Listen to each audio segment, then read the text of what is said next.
Good morning, children. How are you all? Fine, I hope so. You must have got busy these days in attending online classes, watching videos, and doing homework, right? Okay. Children, in the last video, I had explained the chapter Every Child is Precious. And today we are going to start a new chapter, that is a poem, The Heart of the Tree, right? The Heart of the Tree is a poem that stresses upon the importance of planting of trees and their usefulness to all life on earth. It has been written by Henry Cuellar Bunner, an American novelist, journalist, and poet. The poem is particularly relevant to today's times because nowadays we have become so relentless in the pursuit of urbanization that we have totally disconnected ourselves from Mother Nature. The poem tells us that if we wish to flourish, we must live in harmony with nature. And one of the best ways to do this is by planting a tree. So now let us read the poem and understand the meaning. What does he plant who plants a tree? He plants a friend of sun and sky. He plants the flag of breezes free, the shaft of beauty towering high. He plants a home to heaven anigh. For song and mother croon of bird in hushed and happy twilight heard. The table of heaven's harmony, these things he plants who plants a tree. In the very first line of the poem, the poet asks a very simple and straightforward question, which is, what does he plant who plants a tree? This question, however, is not as casual as we think. He is, in fact, telling us that we should not take the act of planting a tree lightly at all. Then, from the next line, he lists what are the benefits of planting trees.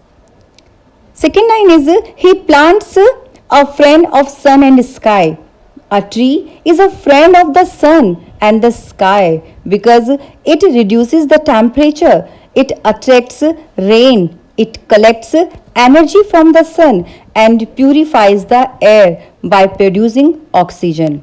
It creates a friendly and pleasant environment. He plants the flag of breezes free, the shaft of beauty towering high.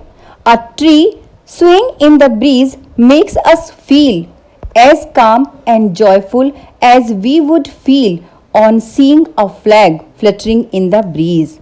The poet describes a tree as a shaft of beauty towering high. Shaft means a ray or a long narrow hole or a stick. Towering means standing tall. So the tree is standing tall, swaying gracefully, not only pleases our eyes but also freshes us about its nurturing abilities. He plants a home to heavenly anai. Anai means nearby. The poet says that the one who plants trees creates a home near heaven. He brings heaven closer to us. How does it do that? The next three lines elaborate further on this.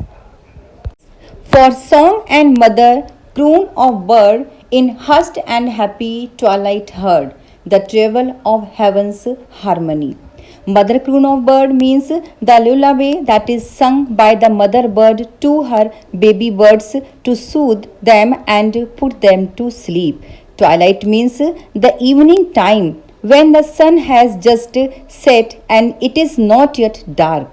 We know that the birds return to their nest at this time. It is a quiet or hush time because the day's activities are over and happy because the entire bird family is together. It is the time that we can hear the treble of heaven's harmony. Here, treble refers to high pitched singing or instrumental melody. Harmony refers to feelings of calmness and peacefulness. So, when the mother bird is singing sweet lullaby to her young ones at the twilight hour, the atmosphere becomes harmonious and heavenly. The last line is these things he plants who plants a tree. It means the poet answers his own question here, which he had asked in the opening line of the poem. What does he plant who plants a tree? The second stanza is what does he plant who plants a tree? He plants cool shade and tender rain, and seed and bud of days to be, and years that fade and flush again. He plants the forest's heritage, the harvest of a coming age, the joy that unborn eyes shall see. These things he plants who plants a tree. The poet begins the second stanza by asking the same question again. What does he plant who plants a tree? And then he goes on to the list the benefits of planting trees.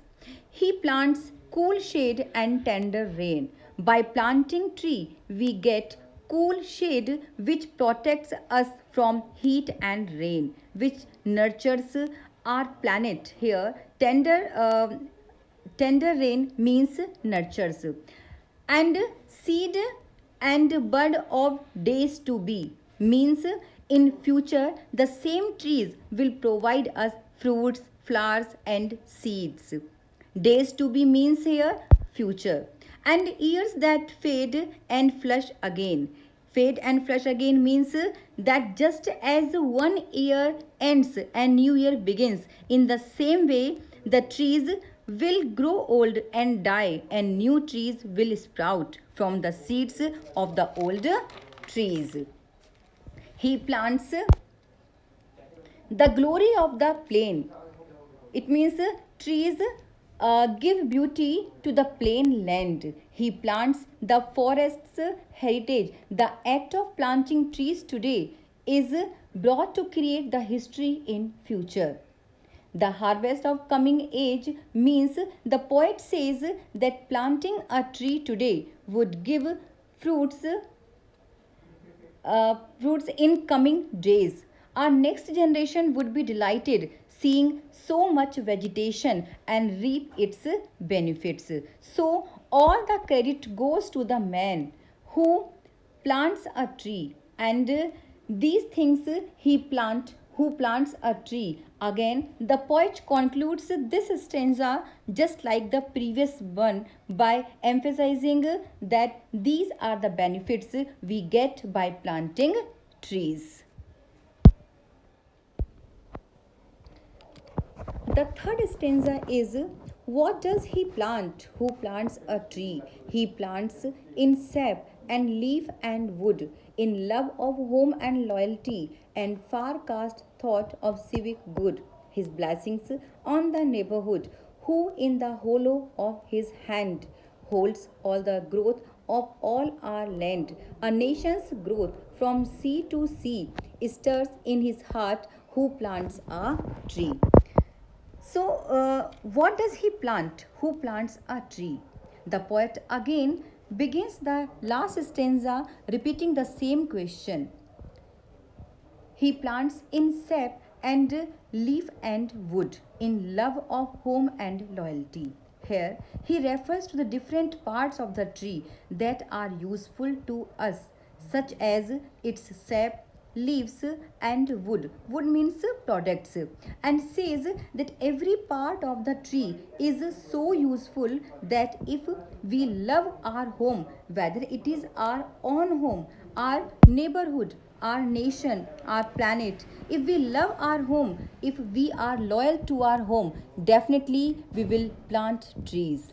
And forecast thought of civic good means that those who plant trees are visionaries. They can foresee the far reaching beneficial impact on civic good, which means for the welfare of society. His blessings on the neighborhood, who is the hollow of his hand, holds all the growth of all our land. A man who plants trees is elevated by his good deeds to state us the position that is higher than that of others. The poet conveys this by using the words his blessings, his hands, and finally the line holds all the growth of all our land. So, such a man is capable of blessings others.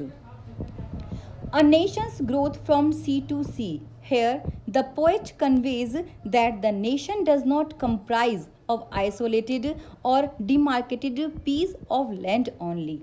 A truly enlightened human being is one who thinks for the universal welfare. Such a man thinks about the growth, the prosperity, the entire planet, the prosperity of the entire planet from sea to sea, and it is this feeling lives in his heart as conveyed in the last line, stirs in his heart. Who plants a tree? So the planet is our home. Let us care for everything and everyone. So we can say finally this poem gives a message that the one who plants a tree not only contributes to the betterment of nature for all the creatures but also helps in nation's growth.